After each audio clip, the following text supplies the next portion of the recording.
सुबह 9:45 का टाइम था। मेहर सिटी सुपर स्पेशलिटी हॉस्पिटल में रोज की तरह रौनक थी।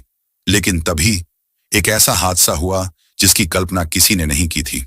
पहले लाइटें हल्के से झपकीं, फिर एक साथ पूरे हॉस्पिटल की सारी स्क्रीनें ब्लैक हो गईं। आईसीयू में वेंटिलेटर बंद बंद हो गया। ऑपरेशन थिएटर की सारी मशीनें 10 बजे बंद हो गईं, ऑफ हो गई। लिफ्टें अटक गईं। बच्चों के वार्ड की मॉनिटर स्क्रीनें भी बंद हो गईं और अगले 10 सेकंड में पूरे हॉस्पिटल की फर्श पर अफरा तफरी मच गई। सिस्टम बंद हो गया। जनरेटर भी काम नहीं कर रहा। कोई कंट्रोल रूम चेक करो, जल्दी। कंट्रोल रूम में 5 इंजीनियर एक साथ भागते हुए आए। स्क्रीनें फटी आंखों से देखते रहे। सबकी आंखों में सिर्फ डर था। अचानक क्या हो गया? एक ने कहा, सर, मेन सर्वर रिस्पॉन्ड नहीं कर रहा, बैकअप भी डाउन है। किसी ने चिल्लाकर कहा, जनरेटर ऑटो स्टार्ट भी फेल हो गया है। हर इंजीनियर अपने अपने लैपटॉप पर कमांड देने लगे, लेकिन स्क्रीन में सिर्फ लाल एरर कोड चमक रहे थे। हॉस्पिटल में कर्फ्यू जैसा माहौल हो गया। नर्सें भाग रही थीं, डॉक्टर मरीजों को शांत कर रहे थे। ओपीडी के बाहर लोग चिल्ला रहे थे। हर कोई डरा हुआ था कि सिस्टम कब वापस आएगा। हॉस्पिटल का मालिक अमित राठौड़ घबराया हुआ भागते हुए आया। ये क्या हो रहा है? पूरा हॉस्पिटल बंद पड़ा है। कितनी बड़ी बदनामी हो जाएगी। मरीज मर जाएंगे, लोग हल्ला करेंगे। मुख्य इंजीनियर कांपते हुए बोला, सर, समझ नहीं आ रहा, जब तक सिस्टम जवाब नहीं देगा हम कुछ नहीं कर सकते।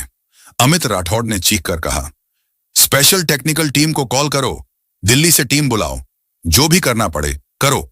5 मिनट बाद साइबर टेक की स्पेशल टीम हॉस्पिटल में पहुंच चुकी थी। हर कोई लैपटॉप खोलकर बैठ गया।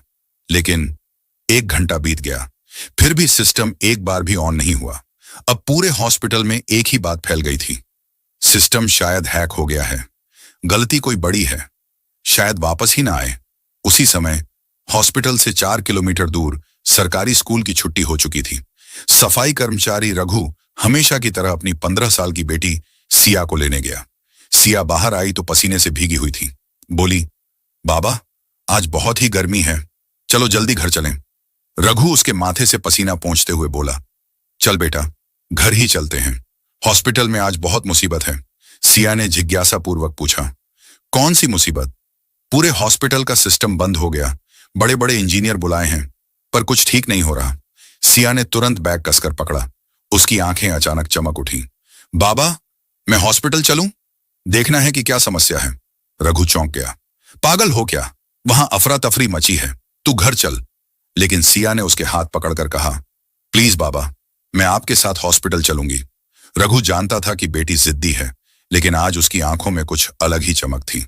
वो अनमने मन से बोला, ठीक है, लेकिन हॉस्पिटल जाकर चुपचाप एक कोने में बैठना, किसी मशीन को मत छूना, बहुत परेशानी में है लोग।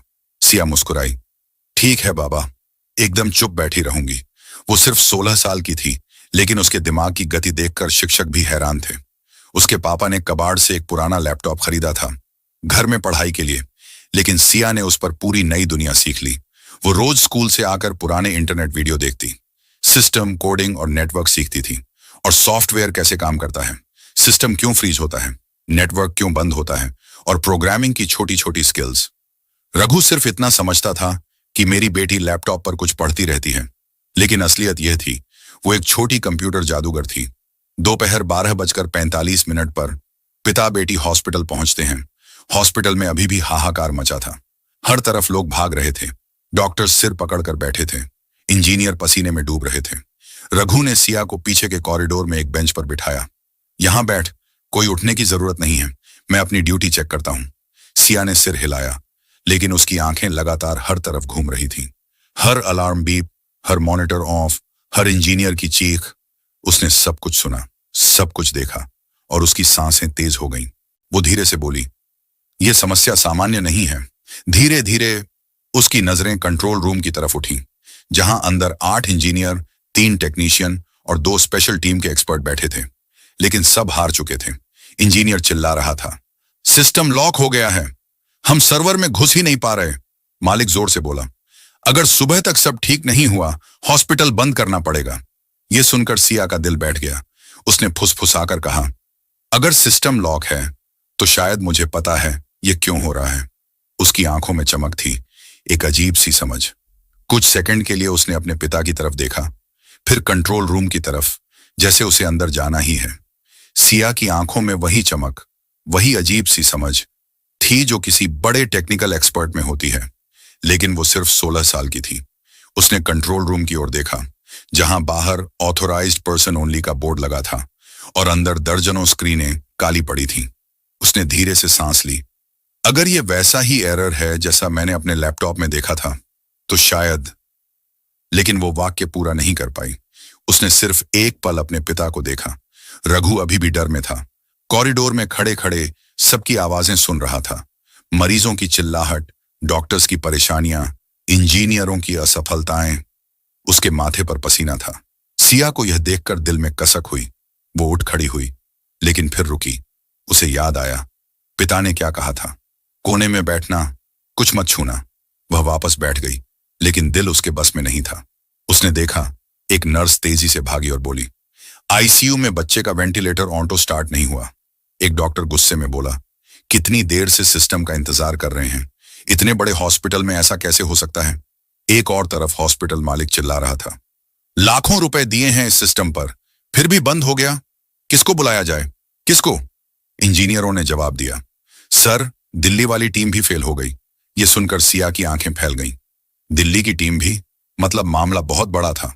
अंदर से एक इंजीनियर चिल्लाया, ओवरलोड हो गया सिस्टम। अगर हमने इसे जबरदस्ती ऑन करने की कोशिश की तो पूरा सर्वर फट जाएगा। सिया के मन में हलचल बढ़ती गई। वो खुद को रोक नहीं पाई। धीरे धीरे उठकर कंट्रोल रूम के थोड़े करीब चली गई, ताकि अंदर हो रही बातें सुन सके। अंदर एक आदमी गुस्से से बोला, जिसने भी ये बनाया था उसने बेकार कोड लिखा है।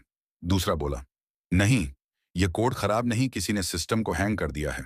तीसरा हांफते हुए बोला, लगता है पूरा सिस्टम लूप में फंसा है, लेकिन हम कमांड दे ही नहीं पा रहे।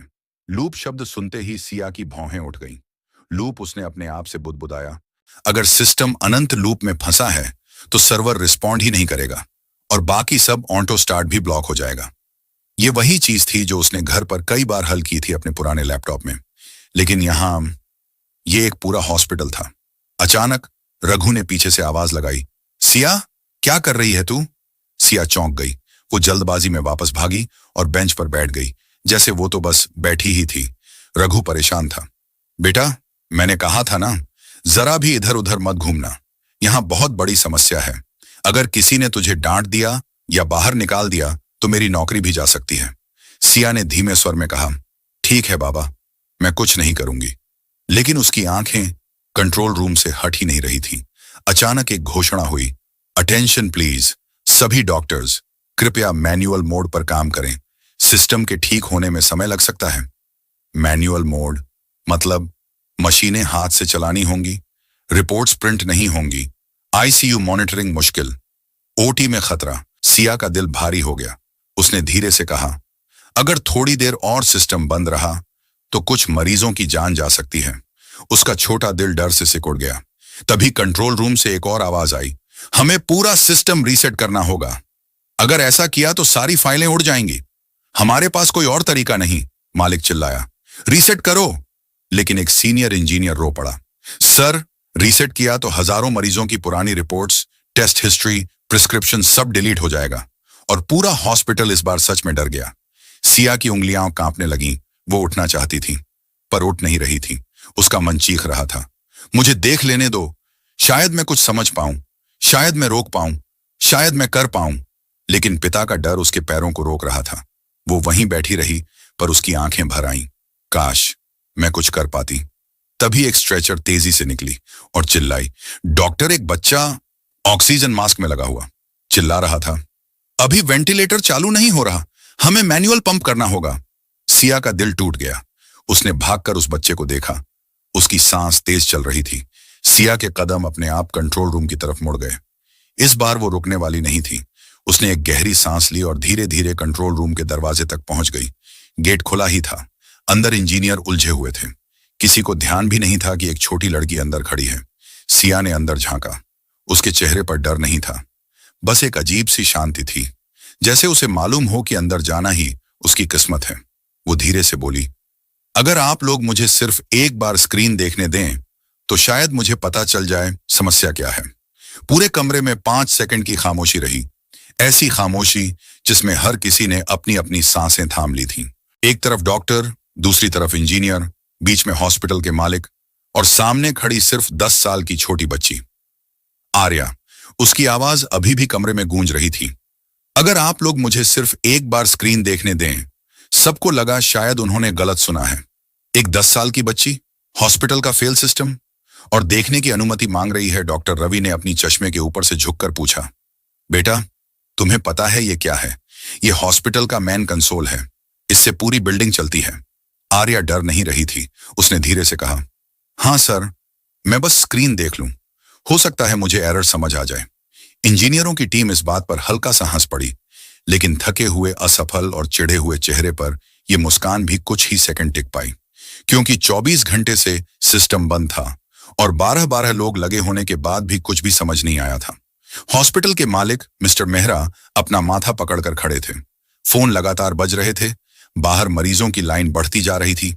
आईसीयू बैकअप पर चल रहा था और हर मिनट की देरी जरूरतमंद की जिंदगी से खेल रही थी।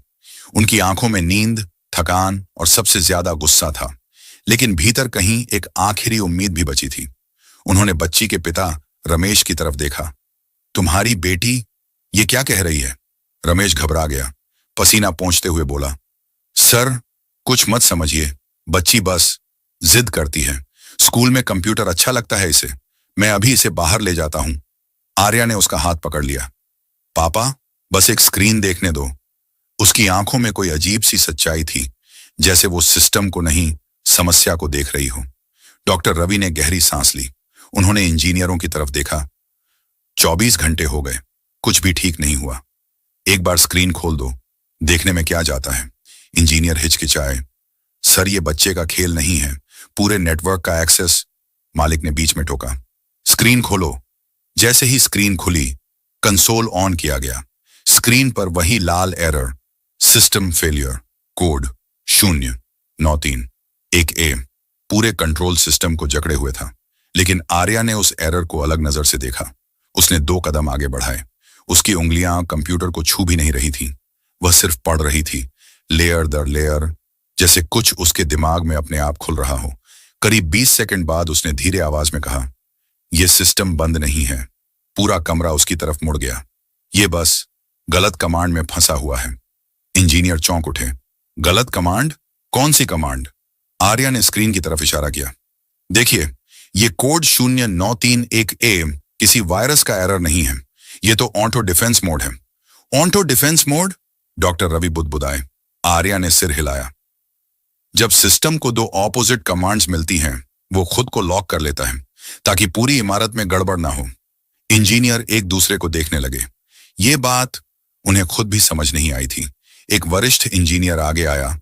तुम्हें ये सब कैसे पता? आर्या बोली, मैं घर में लैपटॉप पर सिमुलेशंस चलाती हूँ।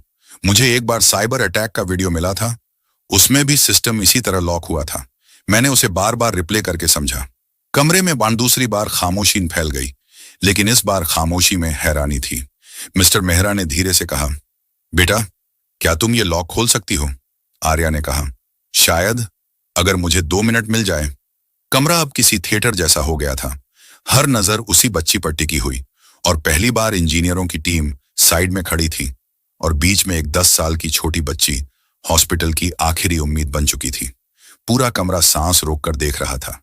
इतना शांत माहौल, जैसे कोई बड़ी सर्जरी चल रही हो। आर्या धीरे से कंसोल के पास गई। इंजीनियरों ने स्क्रीन उसके सामने कर दी। उसकी छोटी उंगलियां कीबोर्ड को छू भी नहीं रही थी। वो पहले सिर्फ सोचम रही थी। डॉक्टर रवि ने फुसफुसाकर कहा, बेटा डर मत, आराम से करना। आर्या ने हल्की मुस्कान दी। मैं डर नहीं रही सर, बस ये सिस्टम समझने की कोशिश कर रही हूं। उसने सबसे पहले सिस्टम की 3 गहरी लेयर्स खोली। ये वो लेयर्स थीं जिन्हें खोलने के लिए इंजीनियरों को पासवर्ड तक नहीं मिल रहा था। इंजीनियर हैरान, ये इन्हें कैसे खोल रही है? आर्या ने धीरे से कहा, सर ये लेयर लॉक्ड नहीं, बस हाइड की गई थी। गलत जगह सर्च कर रहे थे आप लोग। किसी ने कल्पना नहीं की थी कि एक छोटी बच्ची इतनी क्लैरिटी से बात करेगी। आर्या ने एक जगह रोककर स्क्रीन पर इशारा किया। देखिए, ये 2 कमांड्स ऑपोजिट हैं। एक कहती है सिस्टम ओपन रहे, दूसरी कहती है सिस्टम लॉक हो जाए। इंजीनियरों ने तुरंत गौर किया। ये तो सच है, हमने इमरजेंसी मोड ऑन किया और साथ में ऑटो लॉक भी ट्रिगर हो गया। डॉक्टर रवि ने माथे पर हाथ मार लिया। तो इस वजह से सिस्टम फंस गया? आर्या शांत थी, जैसे उसे सब पहले से पता था। अब बस मुझे ओवरराइड कमांड देनी है। उसने गहरी सांस ली। कमरे में मौजूद हर इंसान सिर्फ उसी के हाथों को देख रहा था। उसने कमांड टाइप करना शुरू किया। Override, system reset, root access request. Engineer चौंक गए। ये कोड तो हमने कभी ट्राई ही नहीं किया। आर्या बिना रुके बोली, क्योंकि ये सिस्टम पब्लिक मॉडल नहीं है। इसके अंदर कस्टम सुरक्षा है। आप गलत जगह खोज रहे थे। फिर उसने अंतिम कमांड टाइप की, कंफर्म इक्वल्स यस एक्सिक्यूट, और अचानक स्क्रीन चमक उठी। पूरा सिस्टम ब्लिंक हुआ 3 बार और फिर सारे एरर गायब। पूरा हॉस्पिटल सिस्टम रीस्टार्ट। लाइटें ऑन, मॉनिटर चालू, वार्ड के बोर्ड्स जल उठे। ऑपरेशन थिएटर का एक्सेस खुल गया। पूरा कमरा उछल पड़ा, जैसे किसी ने अंधेरे में सूरज जला दिया हो। इंजीनियर एक दूसरे को देखने लगे। ये पॉसिबल कैसे है? डॉक्टर रवि की आंखें भर आईं। बेटा, तुमने आज कई जिंदगी बचा दी। हॉस्पिटल के मालिक, जो पिछले 24 घंटे से नींद रहित थे, आर्या के सामने घुटनों के बल बैठ गए। बेटा, तुमने न सिर्फ मेरा हॉस्पिटल बचाया, बल्कि उन मरीजों की जान भी जिनका इलाज रुका था। उन्होंने अपनी जेब से एक कार्ड निकाला। ये हमारे हॉस्पिटल की फ्यूचर स्कॉलरशिप है। तुम जब बड़ी हो जाओगी, जो पढ़ना चाहोगी, जहां पढ़ना चाहोगी, हम तुम्हारा साथ देंगे। रमेश की आंखों से आंसू टपकने लगे। सर, ये सब मत करिए। ये तो मेरी बच्ची है, सीखती रहती है। मालिक ने रमेश का हाथ थाम लिया। रमेश, ये बच्ची नहीं, ये तो हमारे देश का फ्यूचर है। आर्या ने धीरे से कहा, मैं बस मदद करना चाहती थी। डॉक्टर रवि ने कहा, बेटा, तुम आज नहीं समझोगी, पर आज तुमने उस जगह मदद की जहां पूरी दुनिया की कोशिशें हार गई थीं। इंजीनियरों ने पहली बार एक छोटी बच्ची को खड़े होकर ताली बजाई। रमेश ने उसे गले लगा लिया। चलो आर्या, अब घर चलें। लेकिन आज मुझे तुम पर बहुत गर्व है। हॉस्पिटल की लाइटें चमक रही थीं और बीच में 10 साल की वो बच्ची जिसने अपने दिमाग से पूरा सिस्टम वापस जिंदा कर दिया था।